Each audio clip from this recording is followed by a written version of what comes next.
अस्सलाम वालेकुम, मैं हूँ आपकी डाइटिशियन सबा शाहिद। टॉपिक स्टार्ट करने से पहले मैं कहना चाहूँगी आप सबसे मेरी रिक्वेस्ट है कि मेरा यूट्यूब चैनल सब्सक्राइब करना मत भूलें और अपने फैमिली फ्रेंड सब सर्कल में आप शेयर करें। जैसे आज का हमारा टॉपिक है what are the dietary recommendations after C section और आफ्टर डिलीवरी।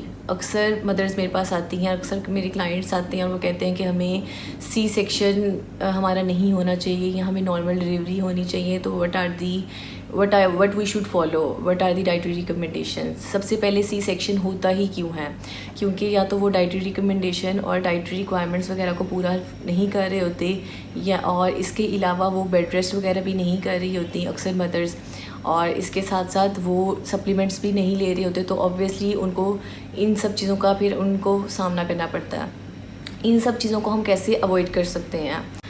अक्सर प्रेग्नेंट लेडीज़ वो डाइट फॉलो ही नहीं कर रही होती जो उनकी रिक्वायरमेंट्स होती हैं, और ऑब्वियसली बेबी के साथ साथ मदर की उस ड्यूरेशन में रिक्वायरमेंट्स भी बढ़ जाती हैं। अगर वो उसके अकॉर्डिंग डाइट नहीं लेंगे तो इसलिए फिर उन्हें सी सेक्शन का सामना करना पड़ता है। सबसे पहले इस आफ्टर सी सेक्शन जब हम जो पेशेंट्स होते हैं उनका आफ्टर 12 आवर्स हम NPU ब्रेक कराते हैं। NPU ब्रेक हम करवाते हैं क्ले लिक्विड डाइट के साथ। क्ले लिक्विड डाइट में आप ग्रीन टी दे सकते हैं, इसके अलावा आप उन्हें टी दे सकते हैं, सिनामन टी दे सकते हैं, जिंजर टी दे सकते हैं। और क्योंकि इससे क्या होता है कि उनके ऑब्वियसली स्टिचेस वगैरह, उनके वुंड्स वगैरह भी बहुत ज़्यादा फ्रेश होते हैं और बहुत ज़्यादा पेनफुल होते हैं, तो इससे उनको उनकी सूथनेस वाली फीलिंग होती है, उनको सूथनेस फील होगी, उनके वुंड्स ज़रा उन पेन कम हो जाएगी। तो इसलिए हमें कोशिश करनी है कि सबसे पहले हमने क्ले लिक्विड डाइट से उनका स्टार्ट करवाना है। इसके बाद हमने ट्राई करना है कि हम उनको ब्रेड वगैरह, बिस्किट्स वगैरह अभी फ़ौरन से मत दें। सबसे पहले आपने उनको बेकरी प्रोडक्ट्स वगैरह नहीं देने, यानी बिस्किट्स वगैरह नहीं देने। आपने देने भी है ना तो उन्हें आपने वीटेबल बिस्किट्स देने हैं, यानी गंदम के उनमें बिस्किट्स देने हैं, या आपने होममेड बिस्किट्स भी आप उन्हें दे सकते हैं।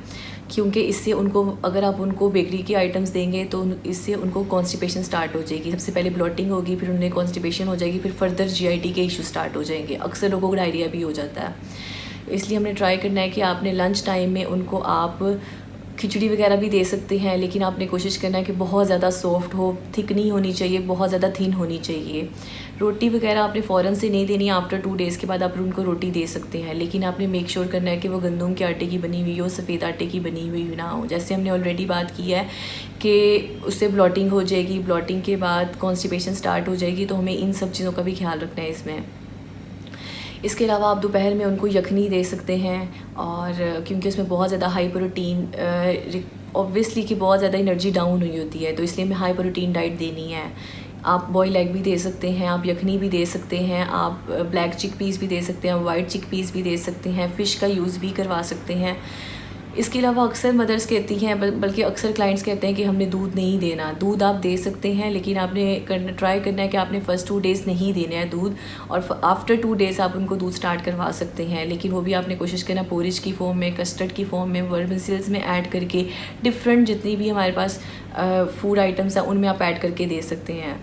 और इसके अलावा आपने ट्राई करना है कि आपने इवनिंग स्नैक में उनको बॉयल एग, इसके अलावा सैंडविचेस की फॉर्म में दे सकते हैं, ग्रीन टी दोबारा दे सकते हैं, लेकिन कैफ़ीन का इंटेक ज़्यादा नहीं करवाना आपने, क्योंकि बेसिकली कैफ़ीन आर डायरेटिक्स, और फिर बहुत ज़्यादा आपको से यूरिनेशन वगैरह का इशू हो जाता है। ठीक है, तो आपने कोशिश करना है 2 to 3 कप्स मैक्सिमम दे सकते हैं, इससे ज़्यादा आपने उनको नहीं देना।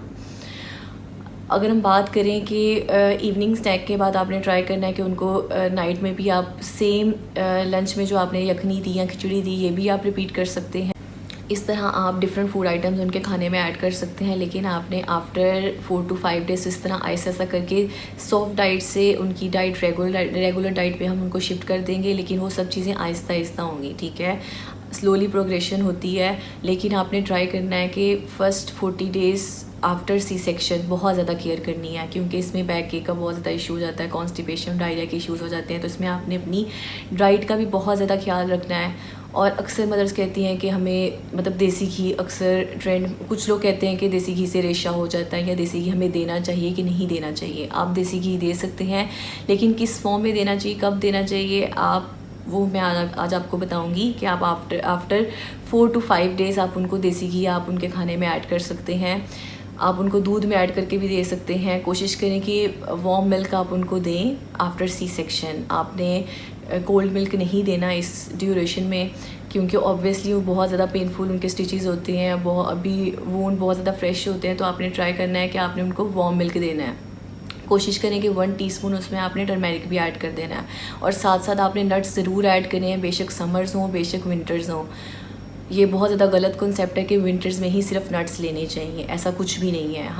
हमें हेल्दी फैट्स चाहिए होते हैं जो कि हमें नट्स से मिल रहे होते हैं, और इसलिए आपने अब ट्राई करना है कि आफ्टर सी सेक्शन आपने उनको नट्स भी स्टार्ट करवाने हैं, उनको हाई प्रोटीन डाइट भी देनी है, उनको आप मिल्क भी दे सकते हैं, उनको आप देसी घी भी दे सकते हैं।